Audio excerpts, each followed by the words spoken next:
against cultivating cannabis, insisting that the full force of the law will be applied for offenders. The President issued executive directives to service chiefs to take the necessary measures to make Fonyi cannabis-free. Several local speakers thanked the President for the numerous development projects that have changed their lives on a positive note. They, however, appealed to the President to help them deal with the dual problem of siltation and salination, which continue to render many of the fields unproductive. They also appealed for more tools and farm implements, expressing their readiness and resolve to till the soil on a scale so as to realize the objectives of Vision 2016. Many other speakers, including the Secretary General Mamadou Sabali and the Minister of Agriculture Solomon Owen, call on the people of Fonyi to return to the land en masse to realize the objectives of Vision 2016. They promise the people of Fonyi that government is determined to address their problems. The tour continues with a meeting in Faji Kunda Bajonkoto Monday. Kebadiba, Grts. The Central Bank of the Gambia, acting under Section 45 of the Banking Act 2009, announces for the information of the general public that it has taken over Keystone Bank Gambia Limited, formerly Bank PHB, and Access Bank Gambia Limited. A news release from the said institution states that the central bank made the move with a view to safeguarding the financial system in particular and the economy in general. Under the arrangement, the dispatch reveals, the Central Bank of the Gambia has full and exclusive powers to manage and control the two banks to ensure that they operate in a safe and sound manner.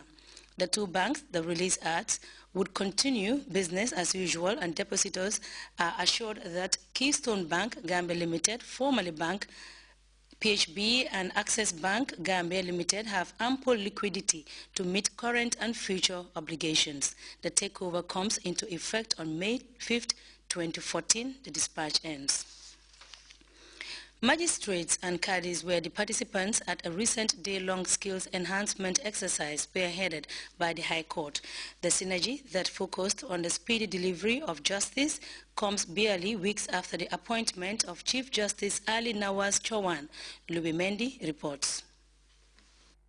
For inexpensive and speedy justice dispensation for all, as encapsulated in the Constitution of the land, is the order of the day at the High Court, a quest that seems to have necessitated this capacity-building exercise for magistrates and caddies. The tutorial was convened after Chief Justice Ali Nawaz Chowan visited courts across the country. I felt the need for this workshop after visiting over different regions.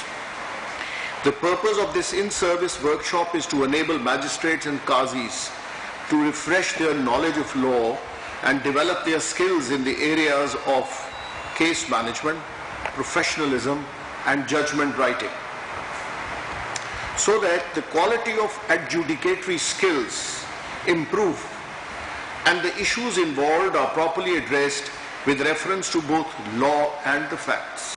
To Chief Justice Chowan, developing the skills of magistrates and caddies is crucial.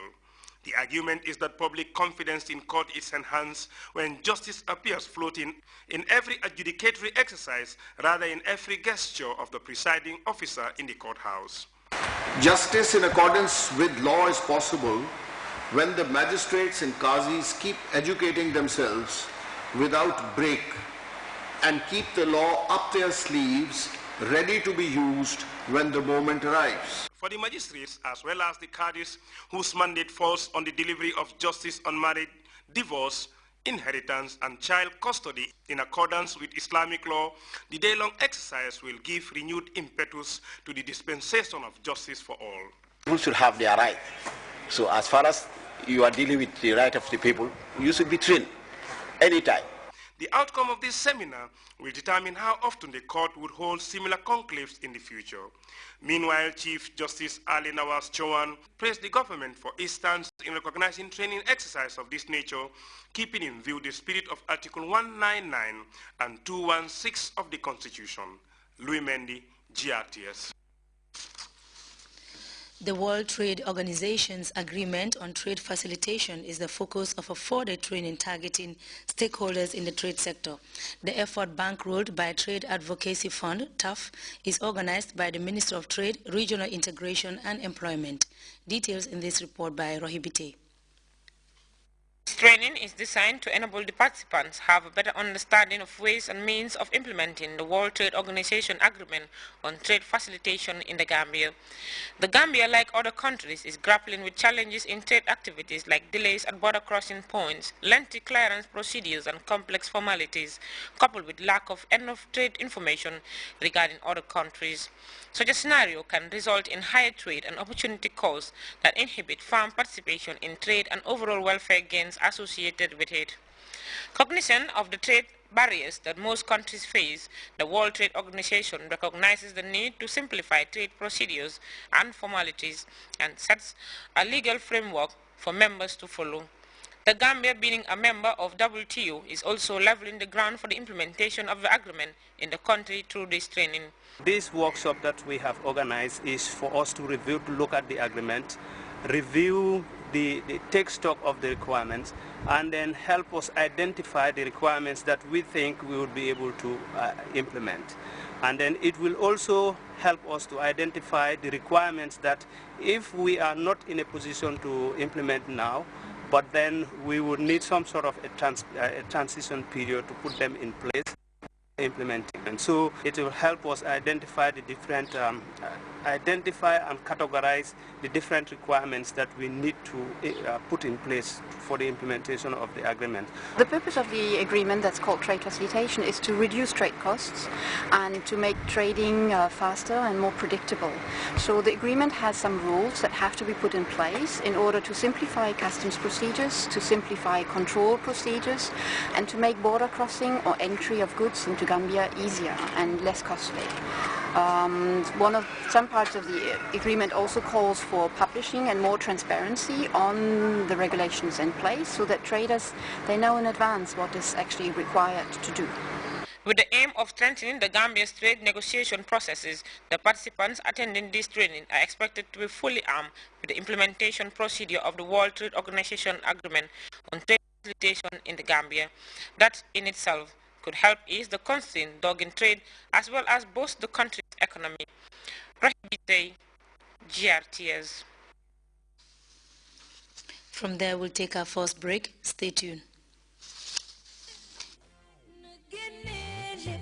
Under the distinguished patronage of His Excellency the President, Sir Professor Dr. Alhaji Yahya AJJ Jammeh, the Gambia Radio and Television Services Staff Association is organizing a fundraising gala dinner and dance with the renowned Senegalese superstar Titi. Yes, it's Titi live in the Gambia, courtesy of the Staff Association of the National Broadcaster.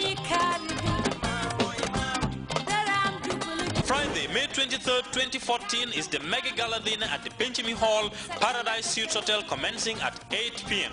Platinum tables, $60,000, diamond tables, $50,000, gold tables, $40,000, and individual tickets, $1,000 only. Saturday, May 24, 2014 is the grand dance at the Paradise Suites Hotel, commencing at 8 p.m. Tickets, $300, VIP, $500 only. Surprise Gambian artists will also perform on both events. Support the Gambia Radio and Television Service Staff Association to ensure enhanced service delivery and make GRTS a world-class national broadcaster and pace setter in the sub-region. Titi live in the Gambia, courtesy of the GRTS Staff Association.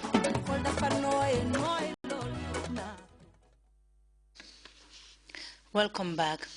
Barely 2 days before the elections in South Africa, the ANC is embarking on a door-to-door campaign for the first time without Nelson Mandela. South African President Jacob Zuma has launched a call for mobilization before 60,000 supporters, saying he is confident of his party's track record and victory on Wednesday. Zuma was speaking in the neighborhood of Soweto, a bastion of South Africa's anti-apartheid struggle. Details of this CFI report. South Africa, the election campaign is in full swing. Out of the question to miss a single potential voter. The ANC is engaged in a door-to-door operation in Bramfishville, a neighborhood in northern Soweto. A leading member of the party is personally present every time. Today it's Galema Motlanthe, the vice president. Soweto is the bastion of South Africa's anti-apartheid struggle. The ANC is at home here. The residents are happy to wear the colors of Nelson Mandela's party.